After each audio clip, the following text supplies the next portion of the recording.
urutan ke-10, kenalin nih, si cantik yang punya aura dingin tapi ngangenin, Maki Zenin.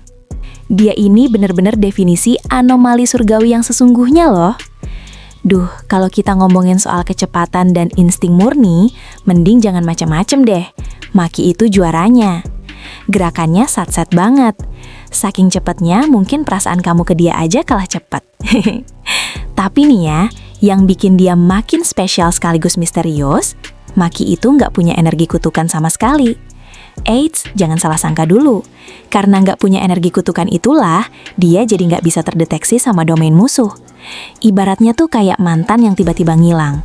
Nggak terdeteksi tapi tahu-tahu udah di depan mata. Dan yang paling bikin merinding sekaligus kagum, dia bisa menebas jiwa musuhnya cuma pakai senjata khusus. Duh, ngeri-ngeri sedap ya. Jiwa aja bisa ditebas, apalagi kalau cuma kenangan masa lalu kamu. Hehe, bercanda deng. Aduh, di peringkat ke-9 ada si cantik dari zaman Heian yang cintanya, membara banget. Kenalin, Yorozu. Dia ini punya teknik kutukan yang namanya konstruksi. Beda ya sama penyihir zaman sekarang yang gampang capek, Yorozu ini efisiensinya luar biasa banget.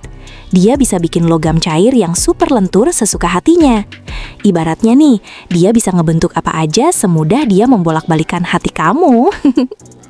Gak cuma itu, biar makin slay, dia juga pakai bug armor alias baju zirah serangga. Jangan salah fokus sama bentuknya ya, karena baju ini bikin dia jadi kuat dan cepet banget. Sampai-sampai sang raja kutukan, Sukuna aja bisa dia imbangi. Kurang keren apa coba? Udah cantik, pintar bikin barang, jago berantem pula. Idaman banget kan? Tapi hati-hati ya, jangan berani-berani deketin kalau nggak mau kena konstruksi cinta dari dia. Ups. Oke, lanjut ke peringkat 8. Kenalin nih, Hajime Kashimo, si dewa petir dari era Edo yang rela reinkarnasi cuma demi nyari lawan sepadan. Duh, niat banget ya. Kayak kamu yang niat banget nyari perhatian si dia. Hehe. Kashimo ini unik banget loh. Sebagian besar berantemnya tuh nggak butuh teknik ribet. Dia cuma mainin energi kutukannya yang emang udah bawaan listrik. Jadi, kebayangkan kalau deket-deket dia, pasti langsung berasa ada struman-struman manja gitu. Yang paling bikin deg-degan, dia bisa ngumpulin muatan listrik di tubuh musuh. Terus, boom! Dia ngelepasin petir instan yang nggak mungkin bisa dihindari. Sekali kena, langsung meleyot deh. Pokoknya, kalau urusan nyerang tanpa ampun tapi tetap kelihatan keren, Kashimo juaranya. Hati-hati ya, jangan sampai kamu yang kena sambar petir cintanya. Nah, di posisi ke-7, ada kakak cantik idaman kita semua, Yuki Tsukumo. Meskipun penampilannya anggun dan ramah, jangan macam-macam ya, karena dia ini salah satu dari cuma 4 penyihir special grade di era modern. Kelas berat banget kan? Rahasia kekuatannya itu ada di teknik kutukan Star Rage. Dengerin deh, dia bisa nambahin masa virtual ke dirinya sendiri dan asisten setianya, si Shikigami lucu bernama Garuda, tanpa bikin gerakannya jadi lelet sama sekali. Hasilnya, sekali pukul, roh kutukan tingkat tinggi pun langsung bubar jalan. Bahkan nih ya, Kenjaku yang hebat itu aja sampai patah tulang waktu kena sentuhan sayang dari Yuki. Duh, kebayang gak sih kalau dia yang minta peluk? Bisa-bisa tulang kita jadi kerupuk. Ups.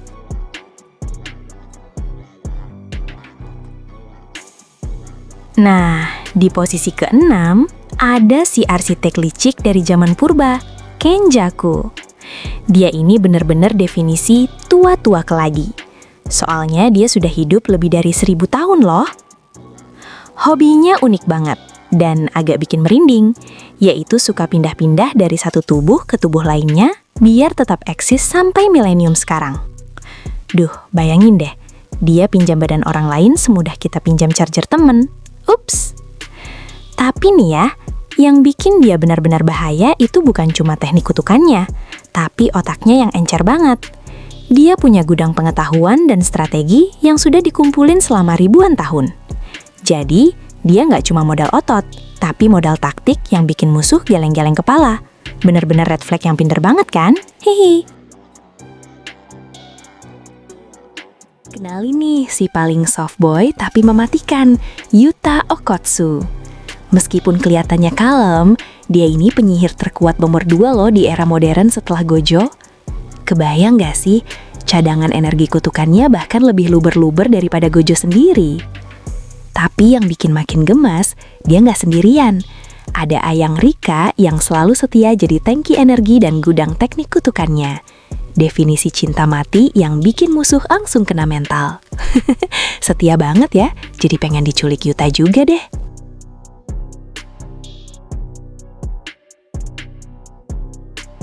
Aduh, kalau yang satu ini sih kesayangan kita semua, si anak baik Yuji Itadori. Dia ini benar-benar definisi usaha tidak mengkhianati hasil. Karena di akhir cerita, kekuatannya melonjak drastis sampai bisa bikin sang raja kutukan ketar-ketir loh.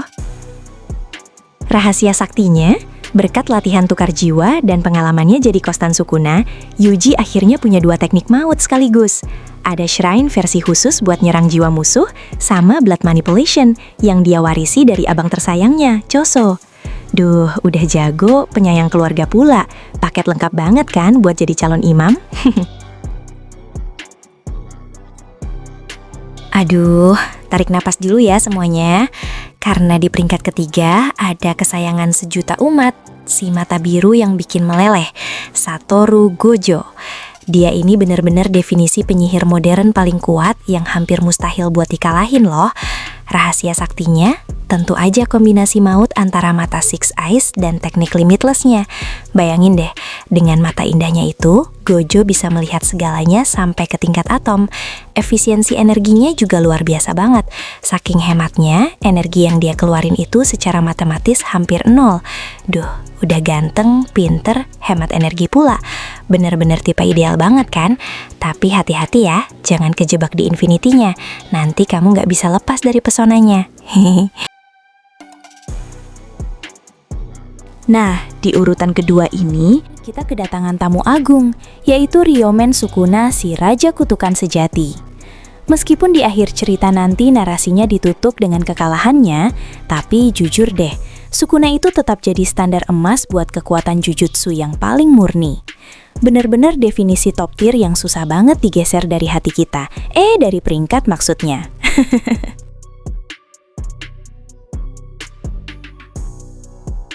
Nah, ini dia yang kita tunggu-tunggu. Sang juara di puncak hierarki kekuatan tahun 2026. Siapa lagi kalau bukan si misterius Dabura Karaba, entitas paling tangguh dari seri Modulu. Duh, kalau sudah ngomongin Dabura, semua karakter lain rasanya harus minggir dulu deh. Dia ini bener-bener definisi kekuatan tanpa batas yang bikin musuh-musuhnya langsung kena mental sebelum mulai berantem. Gimana enggak? Pencapaiannya di era Modulu itu luar biasa banget, sampai-sampai dia dinobatkan jadi yang paling kuat di posisinya sekarang. Ibaratnya nih, Dabura itu kayak gebetan idaman yang saking sempurnanya, kita cuma bisa memandang dari jauh sambil bilang, kok bisa ya ada yang sekeren ini? Bener-bener penutup yang manis, tapi mematikan buat daftar kita kali ini.